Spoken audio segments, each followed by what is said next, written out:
Oke, shalom saudara. Ini agak double kenapa ya ini suaranya ya.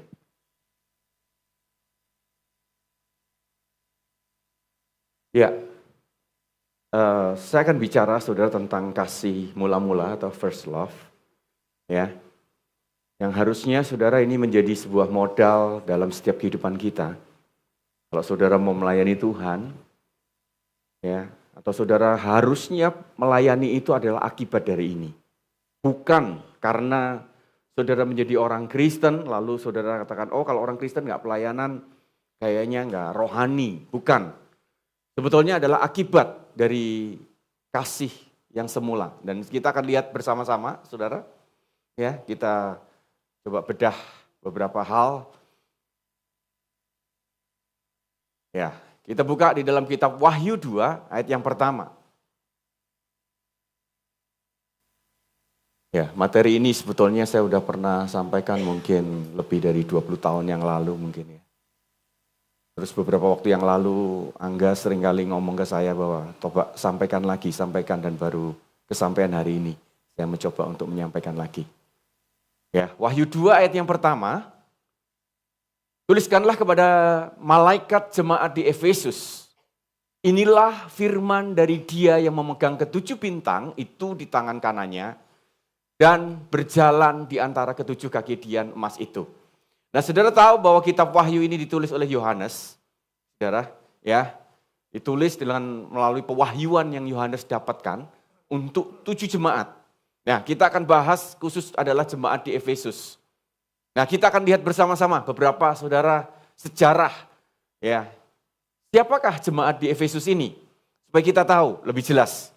Ya, apa maksud arti dari 7 bintang dan ketujuh kaki dian? Nah, ini sebetulnya sama persis menggambarkan kondisi jemaat saat ini. Atau bahkan mungkin menggambarkan kondisi kita, saudara saat ini. Ya, saudara yang nanti akan melihat jemaat di Efesus ini jemaat yang luar biasa sebetulnya. Nanti kalau saudara lihat beberapa kriteria apa yang ini yang Tuhan katakan sendiri ya. Nah, kota Efesus itu adalah pusat politik saudara dan perdagangan di provinsi Romawi Asia. Ya, jadi ke-6 kota itu juga yang dikatakan 7 jemaat, 6 kota itu ada di provinsi yang sama, saudara. Tetapi saudara tahu bahwa Efesus itu terkenal dengan penyembahan berhala. Dewa-dewa, saudara, dewa-dewi. Khususnya adalah Artemis, kisah yang paling luar biasa. Kalau saudara melihat kisah itu, saudara, ini bahkan Dewi Artemis ini menjadi pusat, saudara, bukan hanya penyembahan, tetapi menjadi penghasilan yang luar biasa, menjadi tempat wisata yang luar biasa. Karena semua orang datang karena mereka mempercayai bahwa Dewi Artemis itu, patung itu datang, jatuh dari langit. Mereka sembah, mereka bikin kuil yang besar, orang berdatangan berduyun-duyun, saudara. Dan satu kali kalau sudah lihat sejarah di Alkitab, saudara, Rasul Paulus masuk dan dikacau balokan lewat pemuridan. Ya, di situ saudara tumbang semuanya. Mereka marah bukan karena dewinya ini ditumbangkan. Tapi mereka marah waktu patung itu ditumbangkan, bisnis mereka juga tumbang, saudara. Nah, kota Efesus ini, saudara, sebetulnya kalau menurut sejarah pada saat itu punya populasi 250.000 penduduk. Dan pada saat itu kalau 250.000, saudara, menjadi 2 kota terbesar nomor 2 di dunia. Ini Efesus. Ya.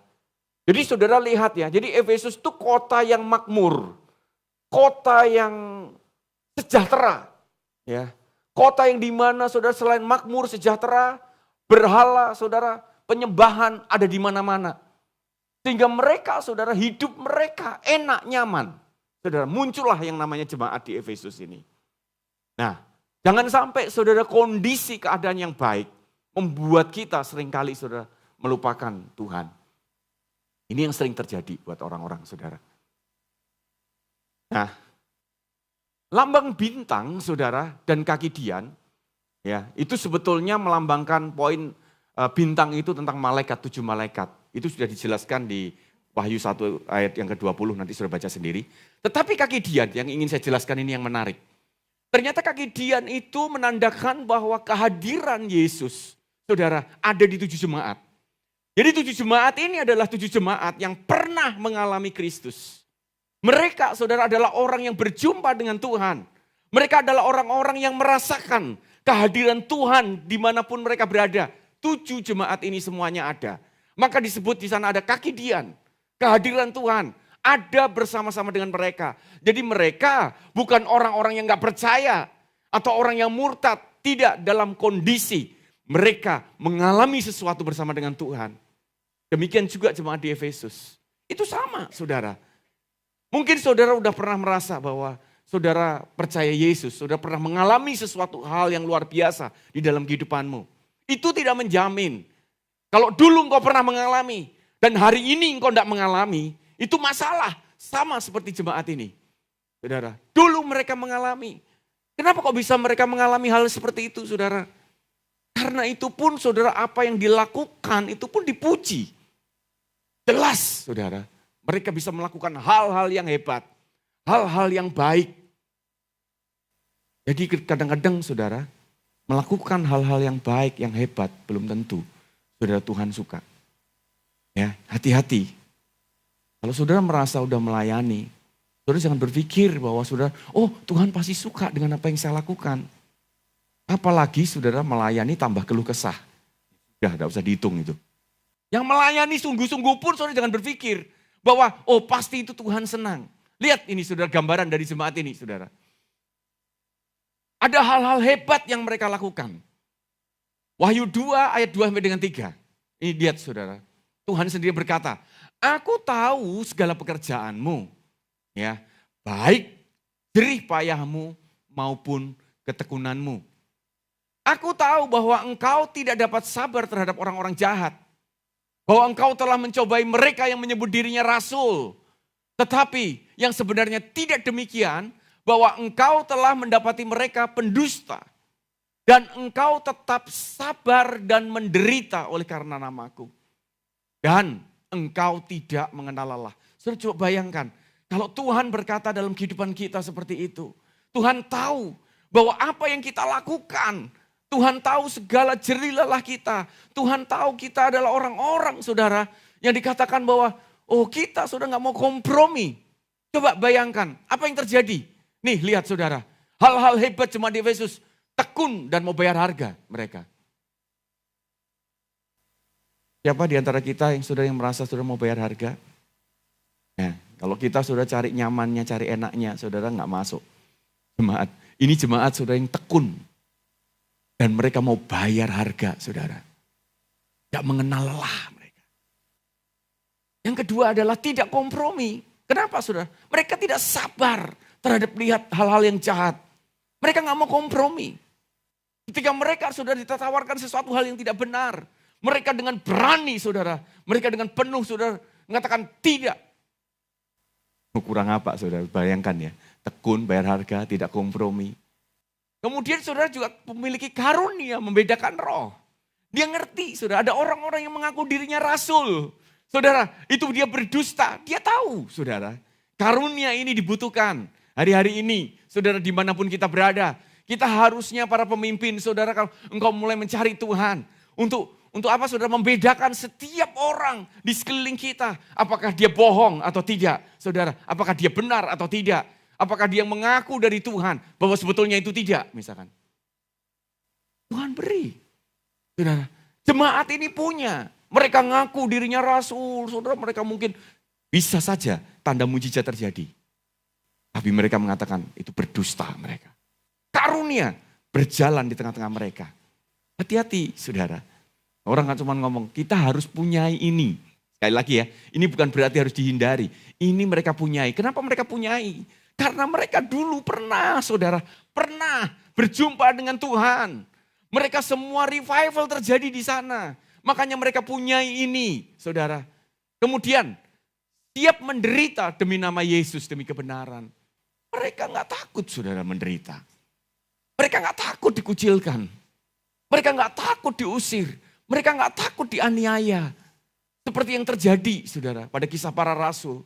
Saudara lihat semuanya. Dulu para murid-murid yang pecundang. Yang mereka semua saudara, bahkan Petrus menyangkali Yesus, mereka takut. Tapi tiba-tiba begitu Roh Kudus turun, mereka setelah Yesus naik ke surga, saudara lihat itu. Ketika mereka ditangkap, mereka disiksa, mereka keluar dengan sukacita. Karena mereka berpikir bahwa itu adalah bagian. Mereka bersyukur karena bisa menerima bagian yang sama seperti Yesus. Bayangkan, perubahan yang sangat drastis. Jadi menderita itu bukan sesuatu hal yang sederhana, saudara. Bahkan saya pernah sampaikan, saudara, di retreat ya, leaders, bahwa menderita itu juga ada yang namanya kuasa. Kuasa untuk menderita itu butuh kuasa, saudara. Ya, nggak bisa sembarangan. Nah, mereka dulu sudah bangga kalau menderita. Kalau mereka nggak menderita, mereka merasa kayaknya nggak tepat kayaknya hidup ini. Kayaknya nggak pas. Ya. Kalau mereka nyaman, terus mereka berkata gini, kayaknya kita nggak sama seperti Yesus. Nggak sama seperti Yesus. Mereka katakan Yesus itu menderita. Yesus berulang kali dikejar, mau dibunuh. Nah, mereka begitu terakhir dia melihat Yesus di atas salib, itu adalah bagian. Makanya Petrus terakhir kali mati sudah disalib terbalik. Dan dia bersyukur, saudara, disalib terbalik. Karena dia ngomong gini, saya nggak layak disalib yang sama seperti Yesus. Yang minta dibalik salibnya. Bayangkan betapa radikal. Mereka radikal nggak? Radikal, saudara. Jemaat di Efesus. Ya, tidak mengenal lelah. Sedikit-sedikit nggak ngeluh, saudara. Sedikit-sedikit nggak komplain. Sedikit katakan, aduh, kenapa begini, kenapa begitu. Mereka tidak melakukan itu. Tapi coba saudara kita periksa dalam kehidupan kita. Ini masuk nggak sih?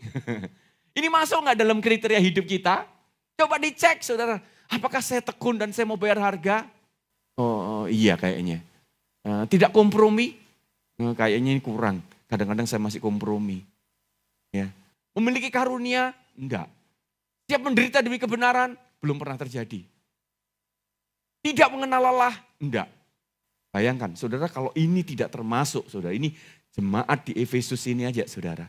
Nanti saudara akan lihat, Tuhan puji ini aja, saudara. Nanti ada satu lompatan yang luar biasa, ya, yang Tuhan katakan.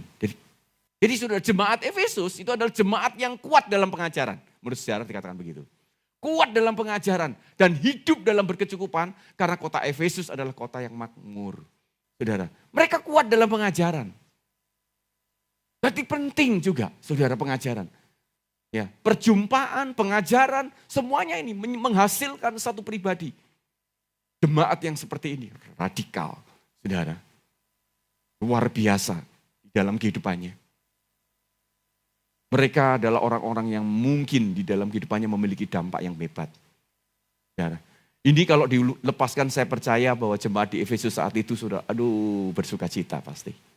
Mereka dengan bangga, mereka mengatakan bahwa apa yang kita lakukan selama ini tidak sia-sia. Mereka mungkin dengan satu dengan yang lain, mereka saling menguatkan bahwa ternyata kita selama ini sudah benar. Apalagi Tuhan sendiri yang ngomong, saudara. Tapi saudara, kalau ayat itu berhenti sampai di sini, maka saudara happy ending. Happy ending, mereka akan mungkin bersuka cita dan semuanya saudara mereka terpenuhi. Tetapi saudara, tiba-tiba di ayat selanjutnya itu sangat mengejutkan, saudara. Di mana firman Tuhan berkata gini, namun demikian, dikatakan begitu. Aku mencela engkau, saudara bayangkan kata-kata itu saudara. Itu seperti badai di siang bolong saudara mereka. Karena engkau telah meninggalkan kasihmu yang semula. Ya. Ini tiba-tiba saudara. Begitu mereka mungkin waktu mendengar, mereka ada yang menangis, mereka bersuka cita. Dan tiba-tiba saudara, namun demikian, aku mencela engkau karena engkau telah meninggalkan kasihmu yang semula. Sebab itu dikatakan, ingatlah betapa dalamnya engkau telah jatuh. Ini bahasa saudara. Dia ngomong ingatlah, kamu bukan hanya jatuh-jatuh sedikit. Tapi kamu sudah jatuh terlalu dalam. Bertobatlah dan lakukanlah lagi apa yang semula engkau lakukan. Semula. Berarti saudara, mereka udah meninggalkan yang semula. Mereka udah tidak melakukan lagi yang semula. Mereka melakukan hal udah ditinggalkan yang semula itu. Padahal Tuhan mau kembali lagi yang semula. Dikatakan begitu. Jika tidak demikian, aku akan datang kepadamu dan aku akan mengambil kaki Dianmu dari tempatnya jikalau engkau tidak bertobat. Kehadiran Tuhan akan diambil dan ditinggalkan. Tuhan akan meninggalkan jemaat itu. Padahal hal baik yang dilakukan. Saya mau beritahu saudara. Ini sudah mendekat akhir tahun. Kalau kita melandasi tahun-tahun depan hanya dengan sesuatu hal yang tidak seperti apa yang Tuhan mau. Kembali kepada kasih yang semula. Kau mendengar berita semua yang tidak baik hari ini. Oh, tahun depan semua ekonomi gak bertambah baik dan bla bla bla bla. Kau akan dikuasai ketakutan dan lain sebagainya. Kalau kita gak melandasi kembali, saudara. Saya setiap bulan November, saudara. Karena saya bertobat Tuhan mendekati bulan-bulan November, Desember seperti ini adalah masa di mana Tuhan dulu menjamah hidup saya. Ya, 32 tahun yang lalu. Dan saya masih merasakan sampai hari ini. Pokoknya mendekati November, Desember, saya bisa merasakan ada sesuatu yang Tuhan sedang kerjakan dan Tuhan ingatkan kembali. Makanya saya kepingin menyampaikan ini. Ya, saya masih bisa ada satu rasa saudara yang tidak pernah saya lupakan. Bagaimana seseorang yang berjumpa dengan Tuhan, itu seperti apa? Ya, aku akan mengambil kaki Dianmu. Kehadiran Tuhan, kaki Dian. Tuhan akan meninggalkan jemaat itu. Tuh, ngeri saudara. Dan saya yakin sudah di saat ini disampaikan mereka goncang habis-habisan semuanya. Goncang.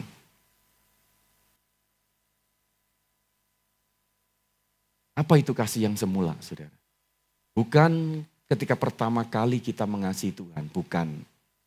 Kasih semula, first, atau protos bahasa aslinya, itu adalah ketika Tuhan mengasihi kita. Bukan ketika kita mengasihi Tuhan. Enggak bisa saudara. Sebetulnya saudara kalau hari ini engkau berkata, saya mengasihi Tuhan. Kenapa? Oh, karena 2000 tahun yang lalu Yesus mati di atas kayu salib. Engkau enggak merasakan apa-apa, engkau hanya dengar cerita itu. Tapi engkau enggak benar-benar merasakan bahwa dia mati buat saudara. Sampai pada satu titik menggoreskan sebuah kenangan, kesan di dalam hatimu yang mendalam. Engkau belum berjumpa. Dan ketika itu terjadi saudara, engkau tidak bisa mengasihi Tuhan dengan segenap hatimu, dengan segenap kekuatanmu, dengan segenap akal budimu, dengan segenap jiwamu. Enggak bisa. Karena pada dasarnya kita nggak mungkin saudara bisa mengasihi dia. Karena sebelum dia melepaskan kasihnya kepada kita. Jadi protos itu sebetulnya saudara kembalilah ke semula itu Tuhan bukan ngomong, ingatlah dulu kamu mengasihi aku seperti apa. Bukan. Ingatlah kembali engkau datang dan membuka hidupmu dan terimalah kasihku kembali. Bukan ketika kita mengasihi dia. Ya, kenapa kok bisa begitu? Ada dasarnya kok saudara. 1 Yohanes 4 ayat 19. Kita mengasihi karena Allah lebih dahulu mengasihi kita. Perhatikan dengan baik-baik. Kita gak mampu saudara. Ya, mengasihi Tuhan tanpa merasakan kasihnya. Jadi hari ini saudara, saya cuma mau sampaikan kalau hari ini engkau menjadi Kristen sejak kecil dan engkau gak pernah mengalami kasih Tuhan. Saya ada di tempat ini karena saya mengalami kasih Tuhan. Nanti saya akan ceritakan. Bukan karena saya mau mengasihi Tuhan, gak ada. Gak ada dalam perencanaan dalam hidup saya satu hari akan menjadi hamba Tuhan. Gak ada saudara. Karena S1 saya teknik elektro. Ya. Saya berpikir dulu saya akan jadi teknisi. Ya kan? Saya berpikir saudara bahwa suatu hari saya suka sudah melihat rangkaian listrik dan sebagainya. Gak tahu tiba-tiba kok bisa bawa ke sini. Gak pernah punya perencanaan. Tapi yang saya tahu satu hal. Ya dia menjumpai saya. Dan itu semua berubah dalam hidup saya. Perjumpaan itu saudara masih menggoreskan. Terus tidak pernah berubah sampai hari ini. Lihat, kita mengasihi karena Allah lebih dahulu mengasihi kita. Gak bisa saudara, kita tuh mengasihi Tuhan tanpa kita menerima kasihnya. Ternyata saudara, seseorang bisa melakukan suatu pelayanan tanpa kasih. Saudara, ya, bisa. Saudara melakukan semua aktivitas dalam hidupmu, engkau aktif di dalam gereja tanpa engkau mengalami kasih Tuhan. Bisa. Buktinya adalah ini, saudara. Mungkin di awal-awal engkau pernah, tetapi engkau hari ini sedang meninggalkan, saudara, kasih yang semula itu. Karena apa, saudara? Sebuah aktivitas yang kita lakukan seperti biasa, saudara, bahwa ini udah saya lakukan udah biasa. Sampai akhirnya engkau tidak mendasari semuanya karena engkau mencintai Tuhan lagi. Nah, ternyata. Hati-hati ya, saudara. Ya. Alkitab tadi berkata engkau bertobat karena sudah jatuh terlalu dalam. Mari saudara kita naik di satu level yang lebih lagi. Ya, saudara nggak melayani parah, saudara melayani baik. Tetapi kalau saudara mau kejar kata yang sempurna yang Tuhan mau adalah bukan hanya melayani, tapi engkau melayani didasarkan atas sebuah cinta kepada Tuhan. Bukan kepada yang lain.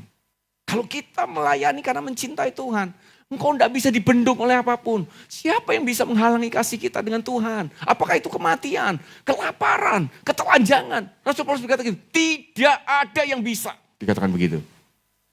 Artinya apa, saudara? Itu punya kekuatan yang begitu dahsyat. Kalau engkau berjumpa dengan dia, tidak ada sesuatu pun yang bisa menghalangi saudara untuk melakukan semuanya hanya untuk Tuhan. Tapi kalau itu tidak, saudara, maka satu hari engkau akan berhenti dan engkau akan menyerah. 3 hal yang harus terjadi, yang kita lakukan, sesuai dengan yang tadi di Alkitab katakan. Apa yang harus kita lakukan, saudara? Yang pertama, sadar. Kalau jatuh terlalu dalam, loh kenapa kok terlalu dalam, saudara? Karena engkau kalau nggak ngalami kasih Tuhan, saudara, engkau hidup untuk dirimu sendiri. Gak bisa, saudara, engkau akan hidup untuk orang lain. Kalau hari ini engkau sepertinya hidup untuk orang lain, itu endingnya adalah untuk dirimu sendiri. Gak bisa. Saudara, kalau engkau gak mengalami kasih Tuhan, saudara, engkau gak kembali kepada kasih yang semula mengalami kasih Tuhan, gak ada ceritanya saudara bisa melakukan semuanya untuk Tuhan dan orang lain. Kalau saudara kelihatannya berbuat baik, endingnya adalah untuk dirimu sendiri. Kalau engkau melakukan sesuatu kepada orang lain, endingnya adalah untuk kepentinganmu sendiri. Engkau jadi manipulatif, saudara. Dengan semua apa yang ada. Kelihatannya. Dan satu kali endingnya adalah kekecewaan. Hidup dalam luka dan kepahitan. Saya pernah lihat perempuan Samaria. Ada istilah dalam psikologi yang namanya hedonic treadmill. Hedonic treadmill itu artinya saudara orang yang tidak bisa merasakan sebuah kepuasan. Walaupun saudara mereka udah beri terus saudara apa yang dia mimpikan bahwa seandainya hari ini misalkan dia terima gaji 5 juta. Seandainya satu hari kalau 10 juta saya akan berbahagia luar biasa. Waktu dia terima gaji 10 juta, dia berpikir, oh kalau bisa 15 juta baru bahagia. 15 juta kalau bisa 20. Saudara, oh kalau seandainya saya punya ini, maka saya akan berbahagia. Begitu dia punya sesuatu seperti itu, tiba-tiba ada sebuah teriakan yang begitu hebat. Dan tidak pernah terpuaskan. Dan saya mau beritahu bagaimana kalau bisa terjadi.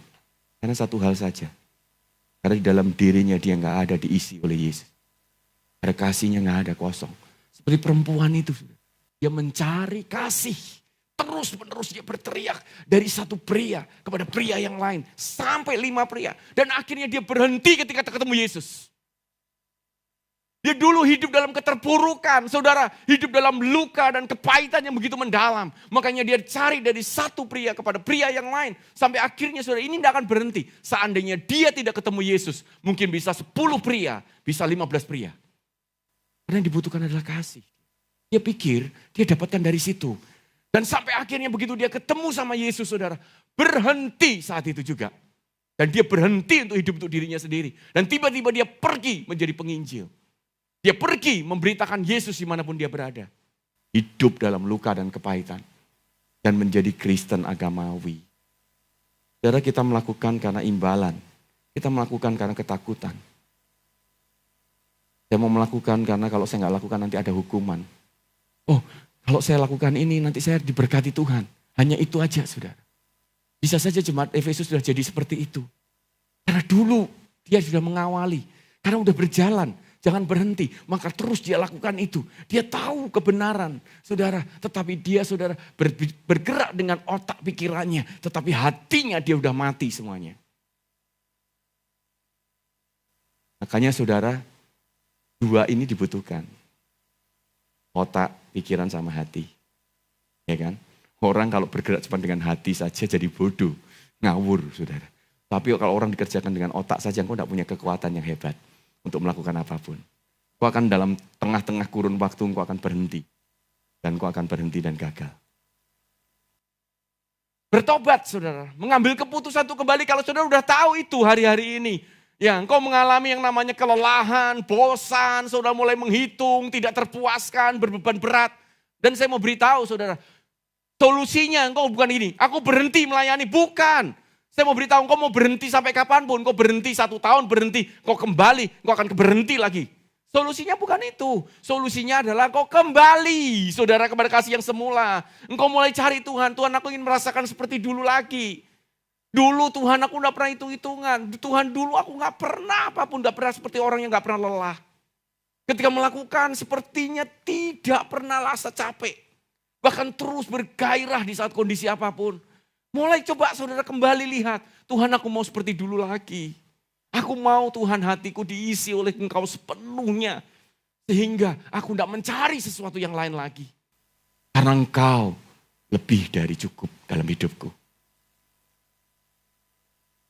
Ambil keputusan untuk kembali saudara.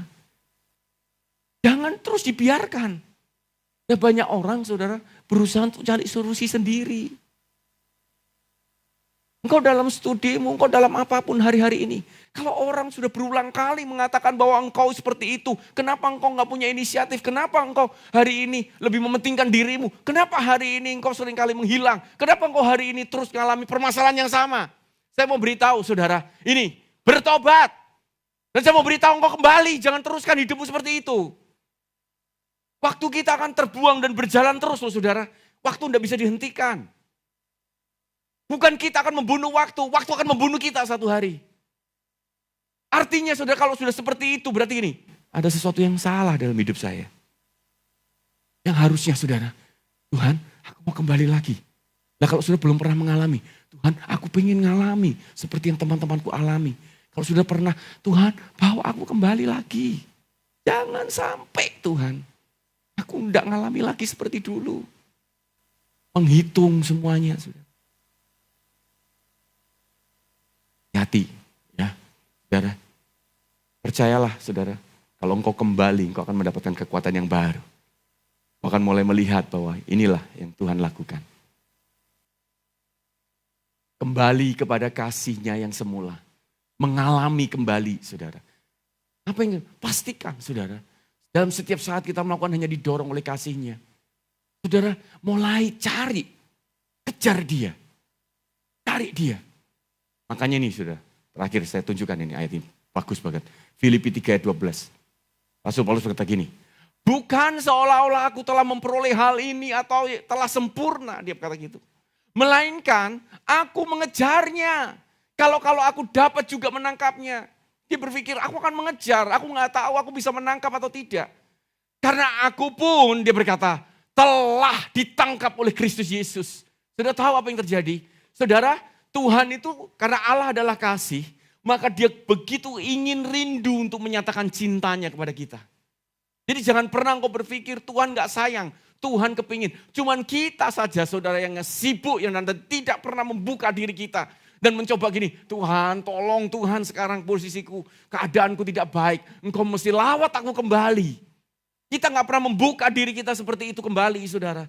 Sehingga saudara kita sibuk padahal Tuhan kepingin melakukan. Rasul Paulus berkata gini, bukan aku memperoleh sesuatu yang sempurna saat ini, aku berusaha terus mengejar. Artinya saudara, jangan berhenti engkau mengejar Tuhan. Engkau harus terus mengejar dia terus saudara dalam segala hal kondisi keadaanmu. Engkau cari, kejar, membuka hatimu. Dan Rasul Paulus katakan begini saudara. Dan tiba-tiba dikatakan dia telah menangkap aku. Apa artinya saudara? Pernahkah kita punya kerinduan yang besar untuk mencari dia dalam hidup kita? Ini dimulai dari hati. Dari yang lain-lainnya. Tuhan menangkap saya saudara. Karena sebetulnya dari kebodohan saya yang saya tidak tahu. Tetapi sebetulnya ada sebuah kerinduan yang besar ada dalam diri saya waktu itu. Terus saya mulai kuliah di Surabaya, tuh saya melihat. Saudara, Saya nggak ada takutnya dengan manusia, saudara. Dengan orang waktu itu. Saya nggak takut, nggak ada takutnya sama sekali. Dengan teman-teman semuanya saya nggak ada takut sama sekali. Tapi sebetulnya, karena saya belum pernah menerima Yesus sebagai Tuhan dan Juru Selamat walaupun saya Kristen sejak kecil. Ada sesuatu yang kosong dalam diri saya tahu itu. Setiap saya melihat orang-orang tertentu, saudara, saya tahu, saudara, kalau tiba-tiba Tuhan panggil saya, apa yang terjadi? Ternyata waktu saya teliti di dalam lagi, ternyata ada sebuah ketakutan dalam diri saya. Bukan takut kepada manusia, tapi takut sesuatu yang di luar manusia. Ada banyak orang lebih takut pada manusia mungkin gitu. Tapi saya mikir kok ada sesuatu. Dan saya melihat ada orang-orang anak Tuhan yang hidup dengan sukacita, mereka bisa memuji Tuhan. Ada satu kekosongan yang saya teriakkan dalam diri saya. Tapi akhirnya saudara, saya ketemu dengan cici saya dan dia katakan bahwa sudah enggak usah bingung dengan semuanya. Kamu setiap hari berdoa 15 menit, cari Tuhan. Baca firman dan berdoa. Dan saya lakukan itu dengan sebuah kerinduan. Dan sampai akhirnya saudara, setelah sekian bulan saya lakukan tanpa merasakan apapun. Saya percaya saudara, begitu ada kerinduan, Tuhan akan menjawab. Begitu tiba-tiba saudara, Tuhan menjamah hidup saya di kamar. Tiba-tiba waktu saya berdoa, tiba-tiba kasihnya melingkupi saya. Jadi saya bertobat, tidak ada satupun orang yang menginjilin waktu itu. Ya, yang sering nginjilin saya itu teman saya yang namanya Sensen. Ya, jadi nanti dia akan berbicara di Business Network tanggal berapa? Tanggal 26, dia akan berbicara. Saya minta dia akan berbicara, dia akan cerita bagaimana. Dia yang selalu nginjilin saya. Ya. Jadi begitu saya dilawat Tuhan, saudara. Saya dilawat Tuhan semalaman, saya nangis saudara. Sendirian di kamar, gak ada siapapun yang tahu. Besok saya cari dia langsung. Saya ketemu sama dia dan saya cerita apa yang Tuhan kerjakan. Woi, dia kaget saudara. Wah, Tuhan lawat saya. Dan itu lebih dari cukup saudara. Ketika dia melawat saya saudara, semuanya tiba-tiba saudara selesai semuanya. Udah gak peduli lagi saudara saya dengan apapun. Yang ingin saya lakukan adalah saya mau melayani Tuhan. Saya mau menginjil. Saya mau memberitakan, saya mau bersaksi dimanapun saya ketemu orang. Saya ceritakan bagaimana dia menjamah hidup saya. Karena saya kepingin semua orang mengalami yang sama seperti yang saya lakukan. Hanya itu saudara, gak perlu diajari. Kamu harus begini, gak ada yang ngajarin. Begitu berjumpa dengan dia, saudara, langsung saudara saya lakukan. Bapak itu saudara, dengan anaknya itu sampai segitunya. Kalau saudara sampai berusaha untuk mencari, saudara, gak mungkin dia gak menemui. Ya. Dulu nih ya, waktu Fani masih kecil, mungkin usia 2-3 tahun gitu. Kan sering namanya dengan papa itu kan main peta umpet gitu ya. Nyari dia terus sembunyi kan, sudah sembunyi gitu. Kalau saya sembunyinya tidak kelihatan, saudara, namanya anak kecil kan dia nyari, saudara. Wah, teriak kalau nggak ketemu, teriak-teriak kan, saudara. Wah, apa, teriak gitu. Kalau lama nggak ketemu apa, saudara? Nangis, saudara. Nah, kalau nangis, sudah, saudara, nggak mungkin kan papanya tetap gini. Biarin nangis dulu, nggak mungkin, saudara. Begitu nangis, saudara, udah nggak tahan, saudara. Nggak usah dicari, saudara. Langsung keluar, saudara, langsung apa kita peluk, saudara. Itu aja manusia loh, saudara. Ya kan? Apalagi Bapa di surga. Kalau saudara sampai berteriak dan mengerang, Bapak aku pengen ketemu sama kamu. Saya mau beritahu. Bapa tidak mungkin tidak menjumpaimu dengan baik-baik. Cuman kita aja yang gak kepingin, gak rindu seperti itu. Karena kita sendiri gak merasa butuh seperti itu. Dan saya mau tunjukkan hari ini. Kita tidak mungkin bisa melakukan apapun tanpa dia. Dan itulah yang mendasari saya berdiri di tempat ini sampai hari ini. 32 tahun. Ternyata kekuatan kasihnya dia tetap membekas dalam hidup saya. Seorang bapak dengan si bungsu yang meninggalkan dengan kurang ajarnya. Tapi begitu dikembali, seorang bapak itu lari dan menyongsong anaknya. Dia kepingin sekali bahwa anaknya itu kembali dalam pelukannya lagi. Demikian juga kita Bapak yang di surga. Mari kita berdoa. Ambil waktu sejenak, saudara. Ambil waktu 1, 2, 3 menit. Saya nggak tahu apa yang sedang terjadi dalam hidupmu hari ini. Ya kan? Mungkin saudara aktif sebagai seorang pelayan Tuhan, sebagai pemimpin, saya nggak tahu. Tapi saudara tahu, saudara jujur, saudara yang paling tahu. Hari ini, sampai sejauh ini engkau melakukan semuanya atas dasar apa? Aktivitas, takut, imbalan, karena engkau ingin dilihat baik, atau sesungguhnya karena engkau mencintai Tuhan, engkau tidak bisa melakukan itu. Karena engkau merasakan bahwa Dia sudah terlalu banyak mengasihi saya. Jawab dengan sendiri.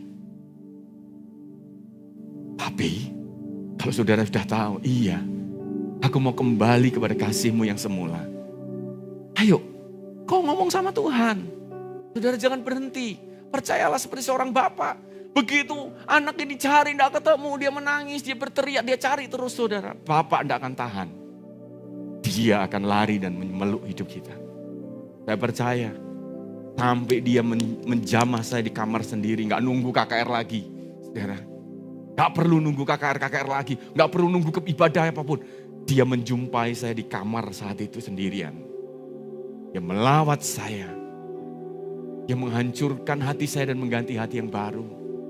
Dia berbicara setelah itu, sudah dia berbicara banyak dalam kehidupan saya yang melandasi. Kenapa saya melayani dia? Betulnya modal yang utama cuma itu saja. Mari angkat kedua tanganmu jika engkau katakan aku mau kembali kepada kasih yang semula. Saya akan berdoa buat saudara. Kau melihat tangan-tangan yang terangkat saat ini. Jumpai mereka. Karena kami butuh itu Yesus. Kami butuh itu Roh Kudus. Untuk kami boleh mengerjakan kehidupan kami. Bahwa hidup kami lebih dari cukup. Karena cintamu, bukan yang lain. Bahwa kami Tuhan. Untuk kami boleh mengerjakan setiap apa yang kami lakukan. Dan kami hanya memandang Kau Yesus. Sang kasih yang sejati. Jamah kami, penuhi semua kami Tuhan. Bukan hanya di tempat ini.